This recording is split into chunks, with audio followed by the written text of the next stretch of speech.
everybody.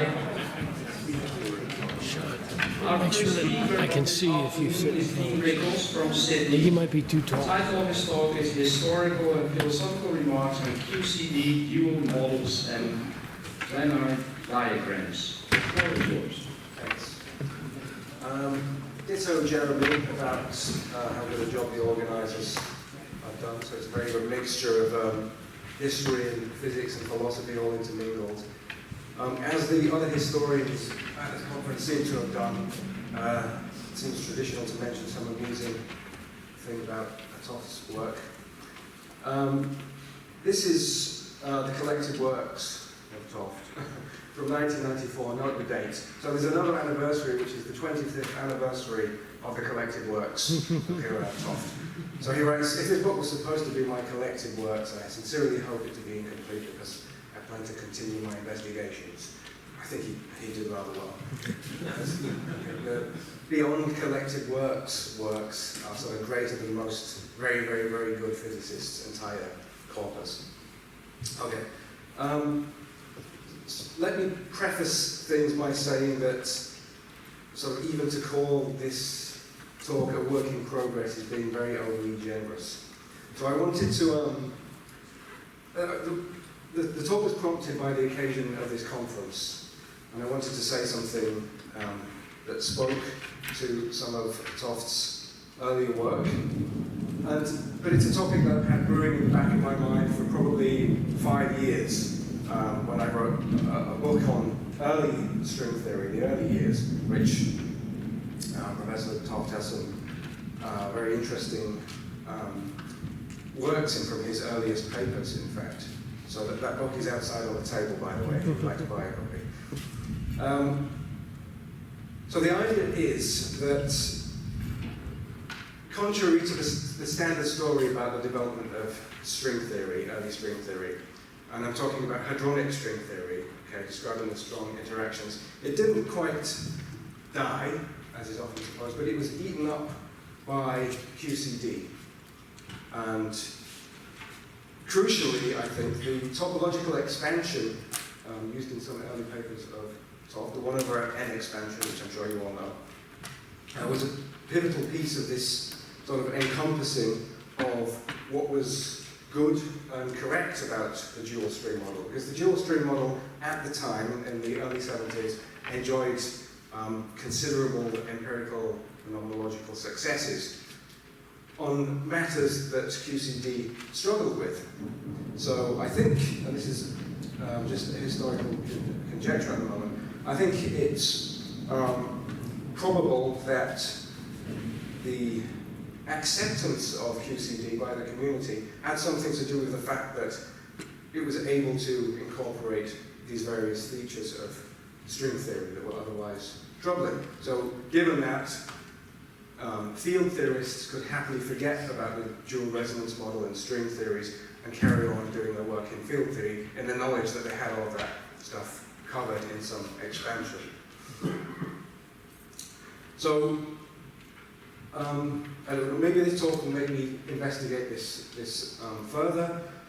For now, the thoughts here are still jumbled, and so this talk is still jumbled. It sort of spirals around the topic, and I spent so much time thinking about how to set the thing up that in the end I didn't get quite into the meat of the actual topological expansion itself and how that relates QCD and dual strings and why it's so important as well. So I'll just say the conclusion of the talk. Now, the overall point of the talk is to suggest that there's this early gauge string link, and it constituted a strong reason behind the uptake of QCD and field theory over dual models.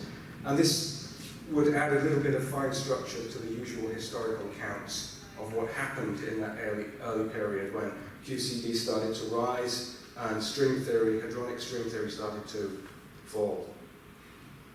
I also should say that although I'm presenting this as a historical episode, you can still find strong imprints of this incorporation of dual resonance models into QCD in the present day. There are still people doing what looks like dual string QCD papers at the moment. They're still coming out. So I think the planar diagram theory still has plenty of juice in it as well. So at the root of this story then are the hadrons, strong interaction physics. So hadrons were named, at least the hadron terminology was coined by Lev Arkin at this conference in 1962.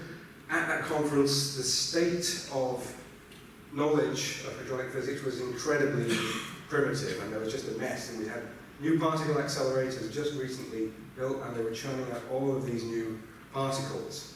It wasn't clear whether they were all elementary or not, or whether they were composites of some kind. Now the problem, many of the problems stem from the fact that the strongly interacting particles have a large coupling constant. So all of your standard field theoretic tools, perturbation theory and so on, fail to give you sensible results. Okay, so obviously in quantum field theory, your particles are created and destroyed at a rate that depends on the energy of the system. This gets compounded as you increase the energy. If the coupling constant is less than 1, like in QED, then you can treat the increasing number of particles as negligible terms to the lowest order terms. If that coupling constant is of order 1 or greater than 1, then going to higher orders of perturbation series, adding more and more particles and so on, means that the corrections won't be negligible, and so the first few terms don't give a good approximation to that whole series. So this problematic behavior, the fact that you seemingly can't apply standard field theoretic methods to strong interaction physics. And there are also problems with weak interaction at this time, which was, I think, still described by this non-renormalizable Fermi theory. All of this was believed to point to the death of field theory by many physicists. Okay, so of course the standard picture that we have now is that hadrons come in these two classes. We have baryons, 3 quarks, hadrons that consist of quark and an antiquark pair. This took some time to emerge, the idea that there were these point-like elementary constituents. So Stephen Weinberg has a very nice history of the downfall of field theory in the 50s. So he says the usefulness of field theory of strong interactions led in the early 1950s to a widespread disenchantment with quantum field theory. Okay, so this is, I think, certainly true. In an interview with Stanley Dazer, he pointed out that one of the reasons he got into general relativity and quantum gravity after starting as a particle physicist was precisely because quantum field theory appeared to be generating at exactly that time in the mid-50s, early to mid-50s, and gravitational physics looked like a new frontier. So it's possible that we might add some extra structure to the story of the renaissance of general relativity, right? The re-emergence of the 50s by looking at the role of the demise of field theory at this time, which pushed various people out into these other fields. It's well known that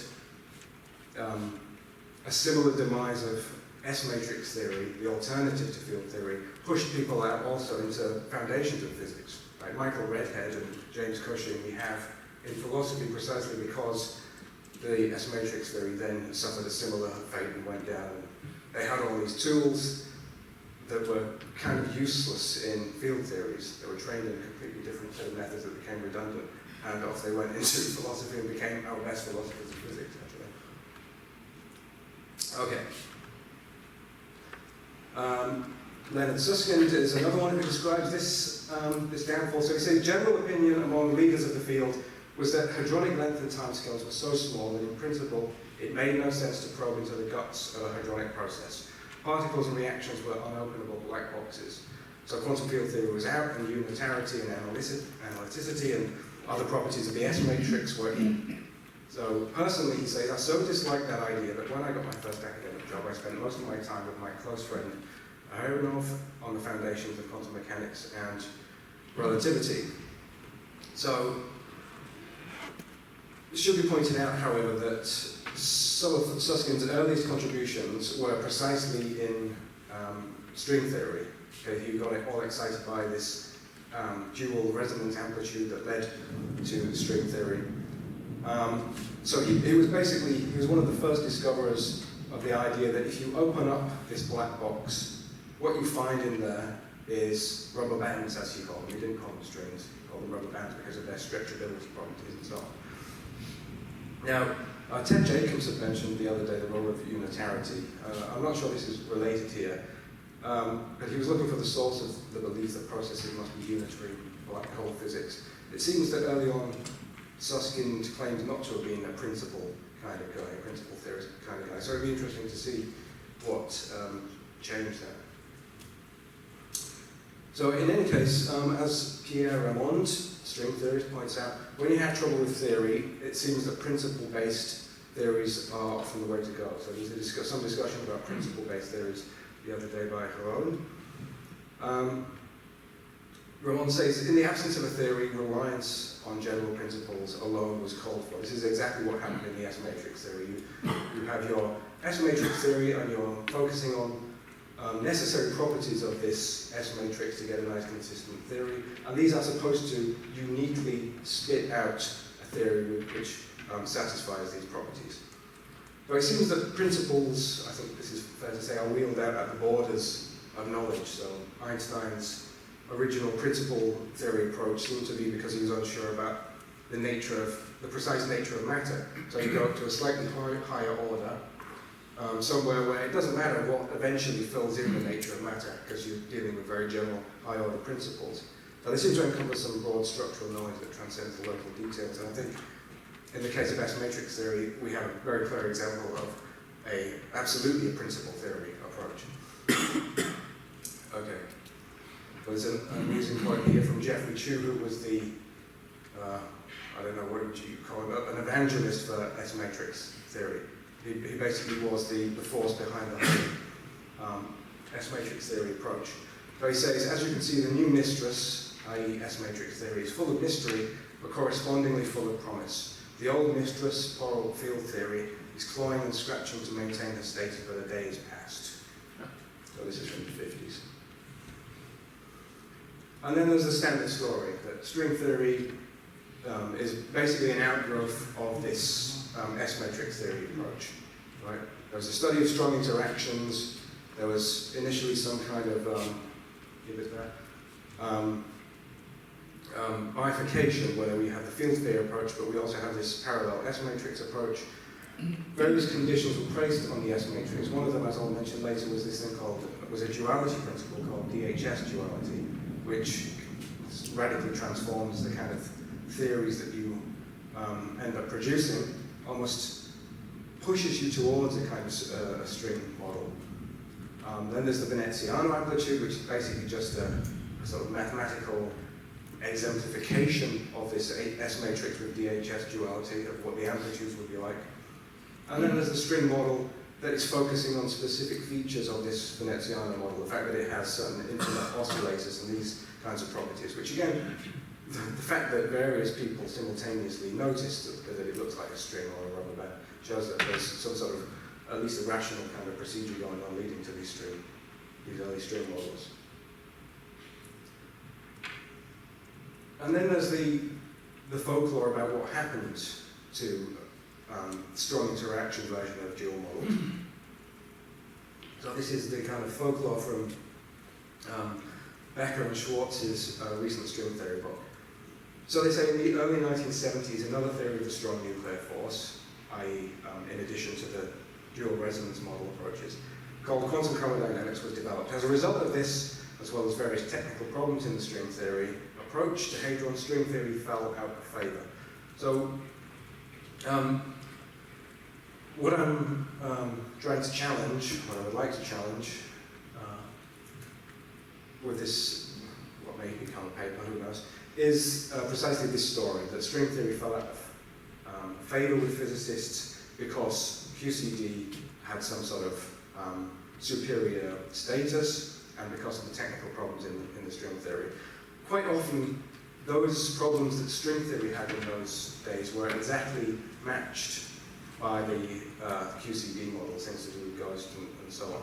But it's, I think there's a more detailed story to be given down this kind of parallel track that we have here, where QCD suddenly overtakes string theory and then string theory dies. Okay. And as I said earlier, I think what really is happening here is that since string theory could do many good things still in this mid-70s period that QCD couldn't do, it was rather subsumed through a duality link. And in fact, there were various forms of this duality link, not just the topological one-over-n expansion, but there were also analogies based on superconductors due to Nambu and Nielsen, and also Hooft as well, where basically the idea is that whenever you have a quark-antiquark pair, you have these kind of tubes that form between them, and they are a little bit like vortices, and they're responsible for the confinement properties and so on. So it seems that, however, that there must be some, there's certainly some truth to this kind of story, this folklore story. And most of the people that were involved in the early days, that then went into QCD in the early 70s, tell a similar story. So this is David Gross. So he says, at first I felt this model, which captured many of the features of hadronic scattering, might provide the long-sought alternative to field theory of the strong interactions. Okay, by this model, he obviously means the dual resonance model. However, by 1971, very early, I realized that there was no way that this model could explain scaling. And I felt strongly that scaling was the paramount feature of the strong interactions. In fact, the dual resonance model led to incredibly soft behavior at large momentum transfer, quite the opposite of hard scaling. So this soft transfer is obviously due to the fact that whereas in a field theory your little vertices, your interactions are singular, in field theory you have, instead of this kind of diagram here, you have your pair of pants, which is very smooth and doesn't have an interaction point. Interactions are basically the splitting of strings at topological characteristics rather than singularities. So these slack, deep, inelastic scattering experiments had a profound impact on me. They showed that the proton behaved when observed over short times as if it was made of point-like objects of spin half. So obviously in these deep scattering regions, you've got very large momentum transfers, so what you're doing in those is probing very, very small distances and looking at the detailed structure of hadrons. Nambu as well, who I've already mentioned. An interesting case because he started, he had parallel tracks going on throughout his physics career, I think, in these early days. So he says that I hit upon his string interpretation of the Veneziano model. He was the other one alongside Susskind. And immediately I knew that it could confine the quarks, because quarks attached to the ends of the string are attached to the ends of the string and can't separate. On the other hand, if you work out mathematics, it didn't work out quite well. Sooner or later, people found out that you needed 26 dimensions, something like that. And in the meantime, there emerged a new gauge theory of color, which was very nice in explaining the possibility of quark confinement. That's the usual quantum field theory. My string theory is not quantum field theory, but a more general one which has various problems. Some of them are theoretical so far. They were already found when I worked out this infinite component wave equation. So he says he was in a quandary about which theory I should side with. It looked like there was some sort of alternative where you definitely had to choose. And I knew that string theory had mathematical problems, so probably it wouldn't quite work out. Many decided to abandon string theory. I think it was around 1973. There was an institute at Aspen. The string theorists of the day got together, and more or less around the same time, people realized that we had to give up the hadronic string theory.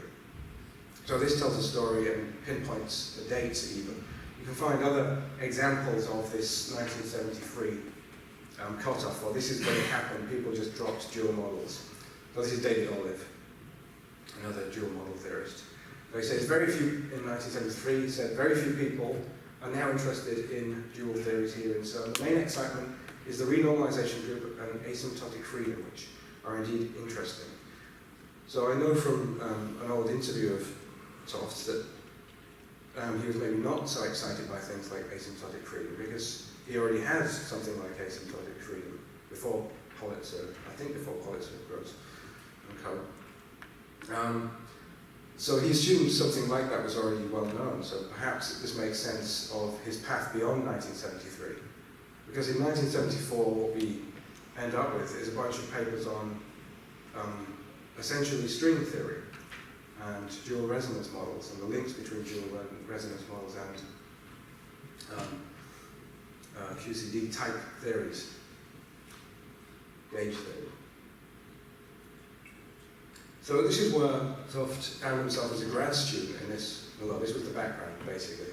Okay, field theory looked like it was in trouble, but then it seems like, okay, it's maybe doing okay. Dual resonance models, according to many, have now taken a fall. But as I said, the dual resonance models were still able to do many interesting things. And it was in a group of these papers where there's an example of early gauge string dualities that had the potential, still have the potential, to reveal aspects of non-perturbative regions of gauge theories that you can't otherwise get access to because of this strong coupling feature. Right? So it's almost exactly the same kind of feature as you get in ADS-CFT correspondence. Right? So duality enabling you to probe strong coupling sectors of one theory with weak coupled sectors of another theory. Right? Strong coupled gauge theory with something like perturbative string theory. One of the problems is that it wasn't really fully expressed what that string theory would be like. So things were not completely settled. There's another paper I put in here on magnetic monopoles in unified gauge theories.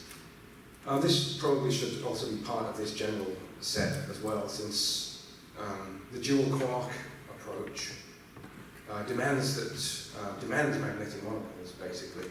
So this was used to explain permanent quark confinement through something like flux tubes. So Nambu had a similar analogy, superconductor analogy, as I mentioned, and also Neatham and Olson proposed this similar vortex line model of extended hadrons, precisely on this analogy of type 2 superconductors.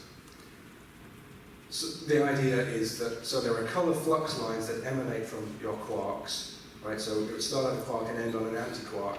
Unlike QED, which gets weaker as you separate them, there's a 1/r² rule. In this case, there's a direct proportionality with the distance. It increases as R, doesn't suppress as 1/r². So here's these three papers. We'll just take a quick look at some of the details of the abstract. So the question we ask ourselves in this paper is how to construct a field theory of strong interactions in which quarks form inseparable bound states. We don't plan to have a satisfactory solution, but we wish to point out some remarkable features of certain gauge field theories that make them an interesting candidate for such theories. So this is precisely the 1/n expansion, okay, which yields a topological expansion that's identical with the dual model expansion. That's the idea. And then the idea is if you take it to its limit, I suppose it's a conjecture that in the infinite limit, where n is taken to infinity, that limit is identified with the dual model, an exact duality. So there are obviously three color charges in QCD, so this looks very different. I think the notion of gauging color was Nambu's idea, we've already met. I think also Nambu came up with the idea of that gluons mediate, there are gluons that mediate the strong interaction. The color idea was due to Wally Greenberg. So just to explain this a little, so this is taken from further down in the paper. So in this paper, we put the emphasis on an interesting coincidence. If we consider the parameter n of the color gauge group SUN as a free parameter, then an expansion of the amplitude at n goes to infinity arranges the Feynman diagrams into sets which have exactly the topology of a quantized dual string with quarks at its end. So quarks are associated with n degrees of freedom. They contribute n degrees of freedom in this picture. Gluons contribute n squared. When you add quark loops to a graph, there's a 1/n suppression in the amplitude. And then the idea is that your quark loops can be understood topologically as two-dimensional surfaces. The boundaries of these surfaces are associated with these loops, these quark loops. The correspondence is then that in string theory, what you're dealing with are, for strings like this, are 2D world sheets, right, when you take their evolution, where the boundaries are not provided by quarks, but are provided by the open and closed strings.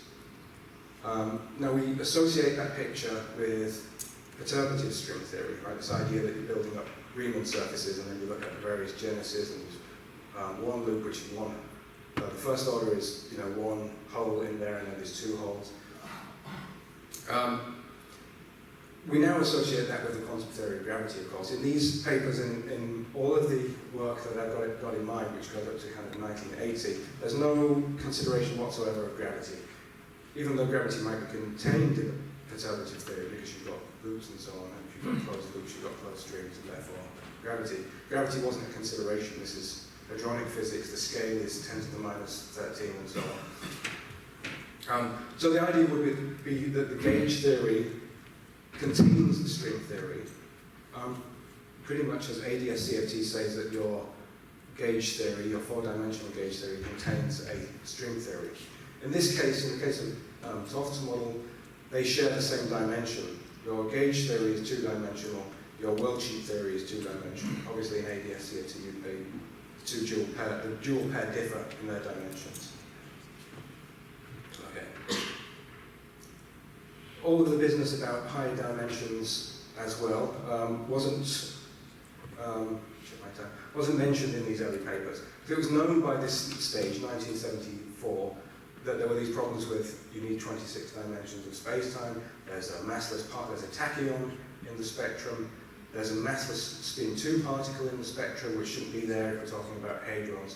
This was all kind of swept under the rug and not considered. These are the mathematical problems that Nambu was referring to in the previous slides.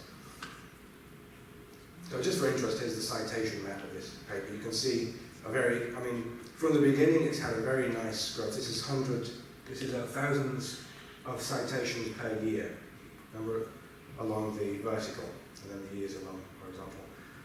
So pretty linear, nice growth throughout the whole. You can see various peaks. There's a nice peak in 1990, around just after 1997, which is no guesses for what caused that little peak. You might not the same as paper. The two-dimensional model for Mason's paper is pretty much similar. Focuses more on this slightly alternative idea of generating strings as field flux lines coming from the quarks. Okay, so you're sort of building up a string from the gauge theory in that sense. Likewise, in this one, similar case again. The electric components of a gauge field are squeezed into vortex lines so that there are string-like forces between the quarks. So the idea is that this string-like force between the quarks is exactly in correspondence with the dual string, or in some kind of correspondence with the dual string. So there are, I think, two puzzles that are driving this and much of the work on strong interactions in these early years. So there's the question of what permanently binds the quarks together. Okay, the confinement problem still not fully resolved. There's $1 million if you can resolve the issue of, if you can prove, I think it's, prove that all non-abelian gauge theories confine. Is that right? I'm not sure. Something like that. So this is the first problem. The second problem is how do you bring order to this, what looked like a chaos of particles? And as I mentioned earlier, there's a question in this problem over whether all of these particles that were appearing in these particle accelerator experiments were fundamental or not. Now, one impact on that comes from the fact that there were certain patterns that these particles, mesons, fell into, which are known as Red-J trajectories, that allow you to order, allow you to put some kind of order onto the chaos. I'll read this first and then give an explanation of what all this terminology means. So the dual resonance, this is from a paper, when was asymptotic freedom discovered by Toft. It says the dual resonance models gave a first clue to these problems. Mesons appear to behave as little stretches of strings with quarks at their endpoints. This most beautifully squared with the observed linear relation between the mass squared and the angular momentum of the heavy mesonic resonances. So these are the Red-J trajectories, right? You're just basically, you end up with essentially a graph where you've got your spin here and your energy, your mass squared here. What you notice is certain linear patterns, loaded trajectories with ever increasing spins, which is a problem for field theories, which, if they assume elementary particles, that these are elementary particles, because you've got high spins. It suggested that colored forces between quarks form vortex lines that connect color charges. How can one understand why these are formed? This is a long distance problem. And precisely at these long distances, of a Fermi or more, the coupling strength grows so large that perturbative arguments would be meaningless. So this suggests a role for the dual resonance models. They're coming into their own at exactly these situations where the coupling strength is large and you have perturbative trouble with QCD. So the Red-J trajectories were very crucially important, actually. So that in this picture here of the string, where we have a quark-anti-quark pair connected by this string, this is basically the simplest non-trivial state of a string that it can take. This corresponds to the leading Red-J trajectory in that kind of graph that I showed you. So there's no stretching in this string, there's no mass, intrinsic mass, and the endpoints, the quarks are moving at light speed, so this thing is rotating. So its state is going to be determined by its length. As the string rotates, it's generating centrifugal force, and this obviously pushes the quarks outwards, so it stretches the string apart. So the faster it spins, the more the quarks pull out to the end. The longer the string, the more energy per unit length you have, and therefore more mass. So this is supposed to account for this relationship between your spin and your mass. Well, the spin is going to be maximal when your string is straightest, and that, as I said, is the leading Red-J trajectory. And what you get from this is a concept that still appears in string theory now, even though it's detached from this origin, which is that the expression for your spin over mass squared, your slope, which is now written and was then written as alpha prime, is given by basically half pi times the tension of the string. Okay, so this universal constant that we have in string theory now had its birth in the Red-J trajectory, these two Fauci plots they're called, even though it's detached from that a little bit now. Okay, so how are we doing for time?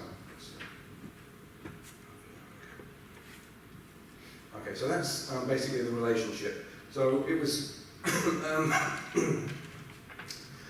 Tullio Reggi who came up with this relationship. So what he was doing, this is from 1959, he was studying the extension to angular momenta into the complex domain. So he was studying the analytic properties of scattering amplitudes for particles scattered off a potential, and he was looking at the Schrödinger equation. So a singularity of this is supposed to be modeling the S matrix, of course. So a singularity of a complex function, right, a point where the value of the function is 0 or infinity, is called a pole. In terms of field theory, this would be a tree graph with loops corresponding to branch points. The locations of these poles is determined by the energy of the system, and the poles themselves were supposed to describe propagations of intermediate particles. As you tune your energy up, you get this graph that I mentioned, the Red-J trajectory, and that's supposed to describe the properties of the resonances and scattering amplitudes. Okay, so that's supposed to be the link, this linking these. So you end up with something like this. As I said, in field theory, it's very difficult to account for the linearity of these trajectories. There's no mechanism that gives you it. So capturing the linearity of these trajectories was supposed to be an actual major empirical success of dual resonance models. In fact, people thought this was sort of the next big thing because it actually was doing successful empirical work as well. It was this that Geoffrey Chew was cottoning onto in his idea that, so you probably heard of nuclear democracy, the idea that no hadrons are elementary. There are problems for dual models that you can see from this kind of Red-J trajectory map. There are unphysical states in the spectrum because one of the massless spin 2 particles, there's a massless spin 2 particle, and there's also a tachyon in the spectrum.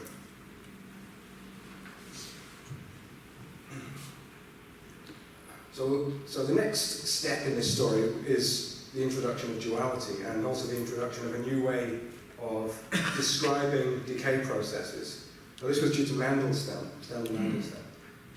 So again from Toft's paper, a promising new idea was duality in terms of the Mandelstam variables ST and U for scattering events. I mentioned those in there. Great discovery by Veneziano was that you could write down simple mathematical expressions for amplitudes that obeyed this duality requirement. Since this duality is somewhat different from what one has in standard quantum field theory, it was clear why there was much enthusiasm for it. After Kober and Nielsen found how to generalize Veneziano's expression to n particle amplitudes, the physical interpretation was then discovered by Nielsen, Goto, Susskind, and Nambu. And then the amplitudes are understood as the scattering of amplitudes for strings, colliding, merging, and splitting one against the other. So this idea of duality is basically at the root of the string model. I would say that duality, rather than the Veneziano amplitude, was really the birth of the string model, because basically the Veneziano amplitude is just a representation of that duality principle. So usually the story is Veneziano was sort of the father of string theory. I'm not sure that's completely true. So these are the Mandelstam variables. You can do it with just S and T because they're not independent, so you can get rid of the U. So this is one of the ways to understand strong interaction processes, right? You're using decay, what are called decay channels. So there's this T channel, which is the square of the difference between your initial and final momenta. Your initial momenta are A and B here, final C and D. There's obviously a conservation of momentum there. S is the square of the sum of the momenta of the initial states and the final states. So basically, these channels describe kind of routes from which the final state emerges in a decay process. So there might be lots of different routes that it can take, in which case you've got multi-channel collision processes. Otherwise, you've got a single channel process. What you're interested in scattering theory is inter-channel transitions. Okay, so transition going from some process generated through an input and decaying through an output channel. All right. Now, what's interesting is that there are two ways, using this S&T channel business, we can describe a hadron amplitude, a process for two particles coming in and going out to two particles, a 4-point amplitude in that case, in two different ways. So we can give a low energy representation, which would amount to a sum of resonances, or we can give a high energy representation, which would correspond to these regipoles that I mentioned. So this lower energy resonance representation is related to sort of the presence of resonance peaks in your mass, in your effective mass, corresponding to the formation of particles. Now,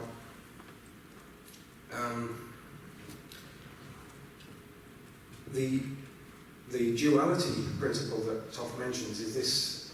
It's got various names. You can either call it ST duality, or red J resonance duality, or Golan, Horn, and Schmidt duality. They're all basically the same concept. What it does, this duality, it's supposed to link your high and low energy descriptions. So those two descriptions of the amplitude that I mentioned are supposed to be in some sense dual. In precisely the sense we think now, right? One is a high energy version, one's a low energy version. You can, and they're related as 1 over n. So the duality principle is expressed like this, that the sum of resonances exchanged in the S channel is equivalent to the sum of regipoles in the T channel. They give the same amplitude, one and the same amplitude. And then the question arises, it's the standard question that we face as philosophers when we're looking at dualities, which is, okay, do these both represent something physical, or is it an either-or situation, or does neither represent something physical? Okay, so duality can basically just be represented graphically as the equality of these two diagrams. Okay, here these lines, these arrows are the quark lines and anti-quark lines going in different directions. So, as with ADS-CFT, we appear to have some. I should point out as well that time's going up the page here. So this is two particles coming in. They can either interact by exchanging resonances and go back out, or they can have this direct channel resonance where they annihilate, form another particle, and then decay. These are obviously, they look ontologically like two very different descriptions of physical reality. But as Dolan, Horn and Schmidt pointed out, if we treat them, there's an empirical reason for this duality in this case. If we, you don't need to read that, I'm just pointing out the paper. If we treat them as physically distinct processes, then we double count, and we have too many contributions going into the amplitude.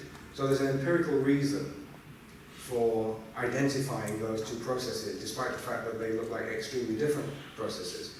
So it's not a case of and, both and, this is an equivalence, right? There should be an equal sign there. So we find ourselves with a dual pair, basically. And we should view that as representational redundancy, I think. And this is a nice case for people interested in duality. I don't know really anybody who's looked at this particular case of duality, even though it's maybe because it's an approximate duality, but here's an example of something that actually happens in practice. It's a real part of physics. It's relating to data from particle experiments. The word duality is used a little bit different in the modern connotations. So this is duality in the sense that the same expression should be valid for the three different domains of the same theory. One theory has, if you do a few pictures back, there are these three shaded regions, which are all described by the same analytic function. But the analytic function can then be written as either the sum of poles like at the left or the sum of poles at the right. The sum is the same analytic function. How I was viewing it is that analytic continuation gives you precisely your duality transformation. You can analytically continue from one into the other. Well, formally it's a sum of resonances. The extent that some convergence it represents an analytic function, of which these are the poles. The poles are prominent in one channel, and only if you analytically continue, the other poles become prominent in the other channel.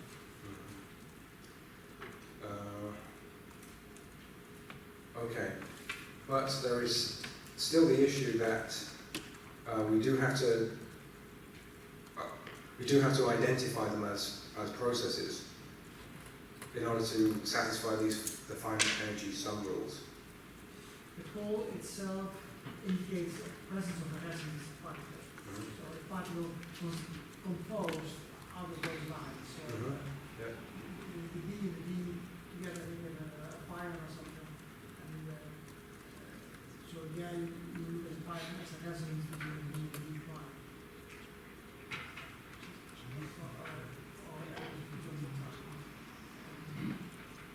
But in another domain, other values of the external momenta, it's better to write the same expression as a sum of poles. It's the same analytic function. Okay. It's just a beta function of Euler. Well, yes, this. Okay. Maybe you can explain that to me later. I mean, from my point of view, it looks like you are identifying two what look like different processes, actually different, ontologically different processes. You can't say there is this process going into the amplitude and this process going into the amplitude. Well, this is quantum mechanics, of course, so it's a superposition of processes. But my understanding is in that case you don't take a superposition of them. You treat them as an equivalence class rather than. Well, the amplitude is a sum of contributions, and the contribution is a pole. And the pole, as such, indicates a metastable state, which is a particle that's temporarily formed, a virtual particle temporarily formed and decaying. But in one channel, you can actually make that particle. In the other channel, you can make the other particle. Okay, let me think about that, but I think I understand what you mean. We have 5 minutes left, without questions. Okay. Okay, so regardless of how we understand this duality, I think it is a situation where we have a pair of descriptions of the same amplitude, but Veneziano gave a mathematical representation in exactly the way that it's often mentioned. Okay, this formula is basically exactly that. It's a mathematical object that's going to give you the probabilities for scattering events. There's no mechanism for how it's generating these particular probabilities. So that was the problem that was faced. Susskind says that he was faced with this problem and he got very excited, like many people, about Veneziano's amplitude because it had so many of the nice properties, all of the nice properties that you would have expected of the atom matrix. So he says that he was able to produce formulas that looked a lot like Veneziano's from the simple weight and spring model, but they weren't quite right. He spent lots of time working in it, hardly came out, and then he had a eureka moment. 1 minute he saw springs, and the next I could visualize an elastic string stretched between two quarks and vibrating in many different patterns of oscillation. I knew in an instant that replacing the mathematical spring with the continuous material of the vibrating string would do the trick. Actually, the word string is not what flashed in my mind, but a rubber band. So that's how he describes his discovery of the string picture. In his paper from that time, on dual models of hadrons, dual symmetric models of hadrons, he considers exactly this ST duality, this Dolan-Horn-Schmidt duality. The way he views it is like this. So we may try to think of such distorted duality diagrams as Feynman-like diagrams with vertices and internal lines. Depending on our choice of model for the degrees of freedom of the Q system, we will have a spectrum of states to sum over for each internal pair in such distorted duality diagram. The contribution of a given duality diagram should be independent of the choice of preferred lines. This, which is basically the ST duality, this independence we call dual symmetry. Dual symmetry is a trivial observation about the topological equivalence of different distortions of the same duality diagram. So from this point of view, it looks like from the duality, it is pointing to some underlying structure that incorporates both the S and T channel pictures. Okay, so it's sort of a deeper level of structure that is giving you your explanation for the duality. And we end up with this famous kind of picture that what we've got is strings on world sheets, and those other diagrams are really these topological diagrams. Okay. Nambu-Goto famously gave the action for string theory as just the area of this world sheet swept out by strings in this way. Okay, so the dual string model deals with many hadronic desiderata. We've got duality, Reggie behavior, and confinement. Standard picture is we have these two separate evolutions leading to a description of mesons as a QCD version and a dual model version. What I think the papers of Toft show is that there's a sort of a string connection between these two approaches. Okay, so field theory is impacting on dual models. S-matrix theory is impacting on QCD. Okay, so there were lots of other examples of gauge string limits before these papers of Toft in 1973. So Naveau and Shirk noticed that when you take the zero slope limit at little alpha prime, a string theory, you get field theories. You get Yang-Mills theories in the case of open strings. Yorley discovered a little bit later that when you do that for closed strings, you get perturbative GR and essentially quantum gravity. So David Orgel mentioned that string theorists knew from the dual models about these other fundamental interactions, these field theories that we get from string theories, that they had to be gauge mediated. So when QCD came about, there was a distinct lack of surprise about those models. Okay, I'm just going to skip a little bit and I'll say something quickly about to the end here.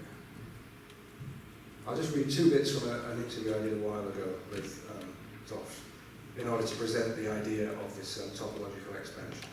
I have 20 more slides to go, but never mind. Time's up.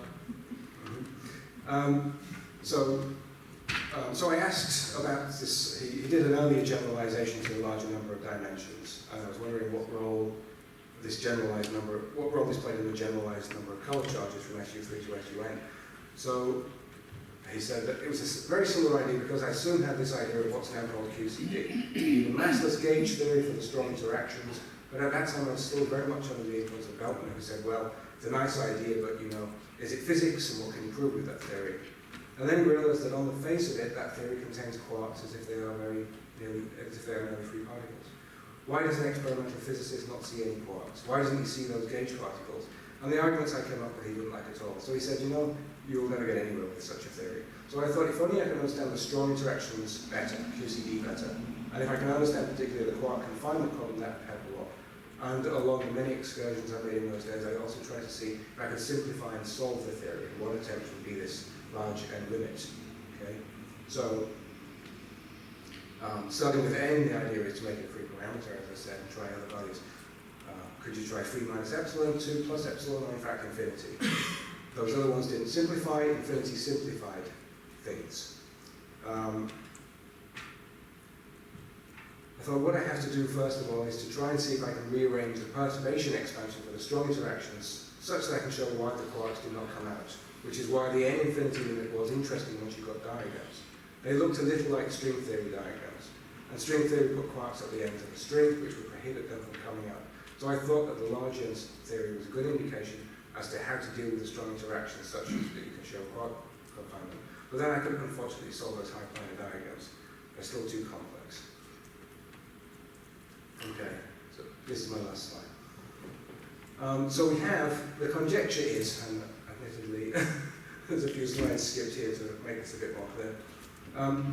We have a topological structure of a perturbation series in 1 over n that's identical to dual models.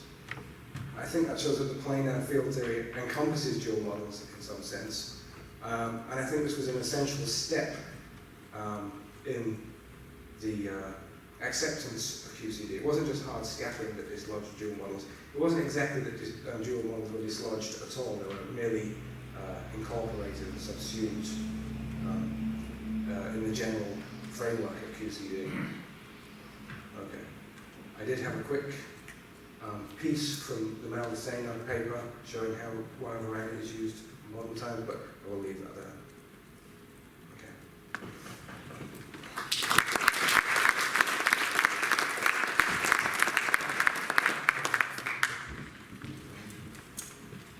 All your discussion time. Since we're so polite here, we're going to ask the audience to urgent question.